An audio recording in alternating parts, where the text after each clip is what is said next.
Cleopatra was the last powerful queen of Egypt.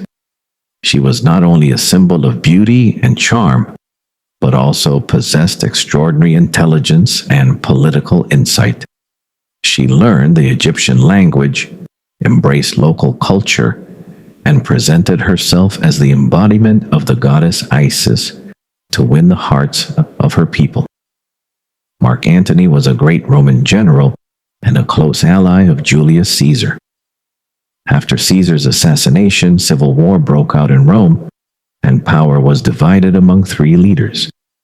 Antony was given control over the eastern territories, and during this time he summoned Cleopatra to meet him in Tarsus. Cleopatra arrived on a magnificent ship adorned with gold and perfumes, appearing in the form of the goddess Isis. The spectacle was so impressive that Antony was immediately captivated by her beauty and grandeur. At first, their relationship was political. Cleopatra needed Rome's support to protect her kingdom, while Antony required wealth and resources. Over time, however, their alliance turned into a deep and passionate love. Antony began spending much of his time in Alexandria. Together, they established a splendid royal court and dreamed of ruling the Eastern world. Cleopatra bore Antony 3 children.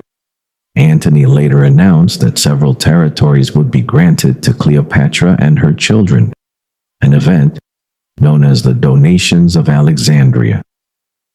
This decision ultimately led to their downfall.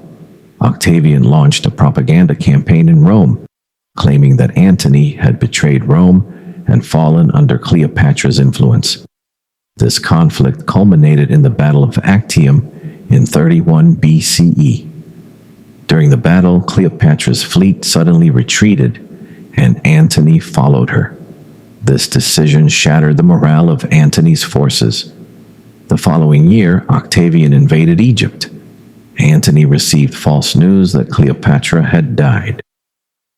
Overcome with grief, he fell upon his sword in an attempt to take his own life. Though gravely wounded, he remained alive long enough to be carried to Cleopatra, where he died in her arms. After Antony's death, Cleopatra realized that Octavian intended to take her to Rome alive to display her as a captive during his triumphal celebration. For a great queen, such humiliation was unbearable. Rather than face slavery and disgrace, she chose death. In 30 BCE, Cleopatra allowed a venomous snake, a cobra, to bite her. As the poison spread through her veins, her body trembled, and within moments she collapsed.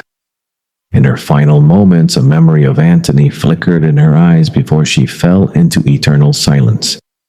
Thus, one died by the sword, and the other embraced the poison of a serpent.